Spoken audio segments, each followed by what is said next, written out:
Sir जी जो flat feet होता है या हाई अर्च का जो फीट का जो पेशेंट होते हैं, जैसे कि बोलते हैं कैफस फीट बोलते हैं या हाई अर्च फीट बोलते हैं, तो उस केस में आपको कैसा लगता है? जैसे आपका एक्सपीरियंस हिसाब से अगर हम लोग किसी को इंसोल बना के देंगे, अच्छा रहता है, बुरा रहता है, क्या रहता है? नहीं, आपका जो एक्सपीरियंस है।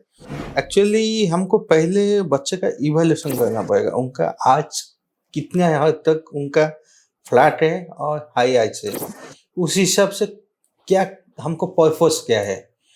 If only eyes is there then we can insole का जो है उसको मॉडिफाई करके आइज देकर दे सकते हैं। जी सपोज उसका एंकल में कुछ डिफॉर्मिटी है, उनका ऑर्थोसिस भी लग सकता है। जी कब पीछे वाला ऑर्थोसिस को साथ उसको इंक्लूड करके lot of type like supramalleolar orthosis है, आज सपोर्ट उसका साथ भी दे सकते हो। को बहुत कुछ इंसोल का साथ भी उसको ऐड कर सकते हो। वो देखने के बाद इवैल्यूएशन करने के बाद जी पता चला, क्योंकि एक बार दो बार बीच बीच में इवैल्यूएशन करना पड़ता है, क्योंकि 3 मंथ 6 मंथ में कुछ चेंजेस है जी कि नहीं है, उसको फिर दोबारा देखकर फिर चेंज भी जरूरी पड़ता है, क्योंकि कुछ करेक्शन हो जाता है वो करना पड़ता है। आजकल तो काफी टेक्निकल डेवलप हो गया कि आपका फुट प्रिंट प्रेशर मेजरमेंट का डिवाइस भी अवेलेबल है। जी हर जगह में तुम प्रेशर का डिस्ट्रीब्यूशन का पूरा चार्ट मिल जाता है, तो उसमें तुमको इंसोल बनाने में अच्छा रहता है। का ईच पर्सन का इंसोल अच्छा बनता है, अच्छा रहता है, बना सकते हो। बचपन में वो काफी हेल्पफुल रहता है करने जी। में।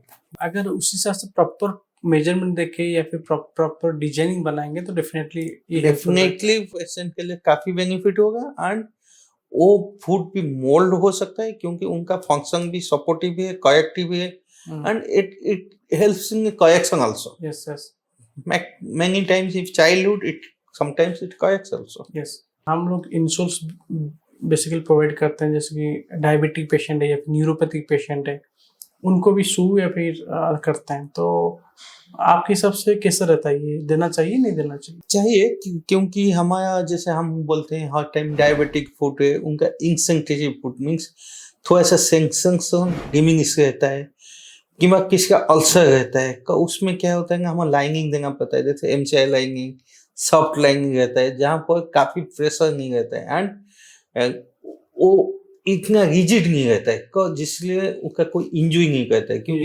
इंजरी करने से वो एग्रावेट करता है, वो अल्सर हील नहीं करता है। हमको पर्पस है उधर उधर कुछ इंजरी नहीं होना चाहिए, क्योंकि हमको क्या है कि diabetic food you have to take care of like your face. हम बोलते हैं हमको फूड को फेस जैसे केयर करना है, नहीं को फिर वो किसी का इनगोइंग ट्रोंगल है वो डैमेज करके फिर आपका even if food diabetic food में गैंगिंग हो जाता है, आपको एम्पुटेशन करना पड़ता है, रिक्वायर पड़ता है।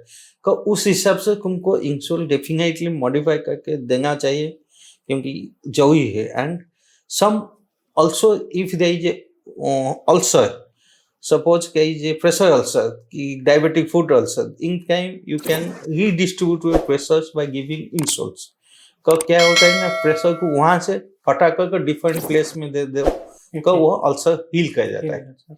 का डेफिनेटली कीजिए role in the diabetic food देना चाहिए। अभी हम लोग प्रिवेंशन में आते हैं, प्रिवेंशन में कैसा किया जाएगा प्रिवेंशन को। सो अगर सर कोई चीज़ ईयरली डायग्नोस किया जाएगा तो उसमें प्रिवेंशन और जो भी चीज़ है वो कितना आपके हिसाब से ईयरली प्रिवेंशन ईयरली डायग्नोसिस कितना अफेक्ट को मतलब स्टॉप करता है, मतलब ज़्यादा नहीं होने देता है? Actually some early diagnosis is a very important thing, क्योंकि हम अर्ली डायग्नोसिस कर सकते हैं, तो उनको इंसोल अर्ली दे देंगे तो उनका कॉम्प्लिकेशन नहीं होगा। सपोज डायबिटिक फूड उसका सेंसेस रिड्यूस होता है, क्योंकि पेशेंट इतना जल्दी बोलेगा नहीं जब तक उनका अल्सर नहीं होगा, वो आएगा नहीं हॉस्पिटल दिखाएगा नहीं। उसको आवाज होने से मेरे को डायबिटिक है, फूड को चेक करना है, पहले फूड चेक कर लेना है। इमीडिएटली जब डायबिटिक है उस टाइम में भी इंसोल यूज करोगे तो वो अल्सर वगैरह कॉम्प्लिकेशन नहीं होगा। Oh that is one type of prevention. You can take care of your food. तुम्हारा मॉडिफाइड शू पिंधो, टो बॉक्स को वाइड करके पिंधो, जैसे शू में तुम्हारा टो टच नहीं करेगा, ज्यादा फ्रिक्शन नहीं होगा, वो डैमेज नहीं करेगा, क्योंकि डायबिटिक के बाद तुम्हारा अल्सर हो जाएगा। वो ulcer treatment is self is a big issue, तो आपको लिए काफी प्रॉब्लम करेगा। बच्चे वो पेशेंट के लिए काफी प्रॉब्लमेटिक है। तो उससे आपको डायबिटिक है, फूड केयर लो, इंसोल यूज कर दो, का डायबिटिक का और उसके कॉम्प्लिकेशन साथ काफी कम हो मेडिकेशन जाए, भी होता था, मेडिकेशन होते कॉम्प्लिकेशन कम हो जाएगा। कम हो जाएगा। हम लोगों ने बीच में क्या किए थे, स्कूल में जाके अवेयरनेस क्रिएट करवाते थे, ताकि कि कौन सा फुटवेयर पहनना है, बच्चे का कैसे, कौन किसी टाइप का, मतलब आपका बच्चे का विथ प्रॉब्लम है या फुट का में कोई इशू है, तो हम इसको फाइंड आउट कर दिए, काइंड ऑफ जनरल अवेयरनेस हम क्रिएट करते थे। तो हम लोग बहुत सारा चीज़ ये देखें कि हमेशा पेरेंट्स रॉन्ग सिलेक्शन करते फुटवेयर में, तो इसको आप कैसे एड्रेस किए करेंगे? हाँ, that is the important. Parent क्या है कि इतना इम्पोर्टेंस नहीं देते हैं फुटवेयर, हाँ देखो हम पिन लेते हैं चलेगा, ऐसे नहीं। वही जो चलेगा, यही सिस्टम में क्या होता है ना, बच्चे का फुट का थोड़ा सा प्रॉब्लम हो जाता है, तो उसका बाद वो लेकर आते हैं।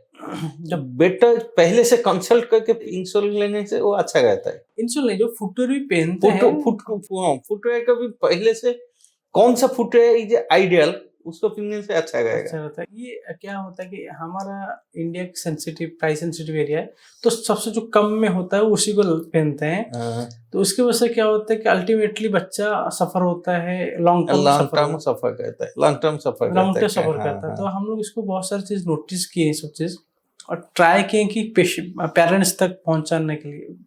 कभी कभी तो पहुंच नहीं पाते हैं, लेकिन ये जो मीडियम है इसमें आई थिंक लोग जाने हाँ, अवेयरनेस होना चाहिए बचपन को, बच्चे लोग को अच्छा शू फुटवेयर पहनने से क्या है कि फुट का क्या है ज्यादा काफी जी, हो सकता है, क्योंकि always prevention always a good thing. का हम शू यूज करेंगे तो कीजिए type of prevent yes. Future complication.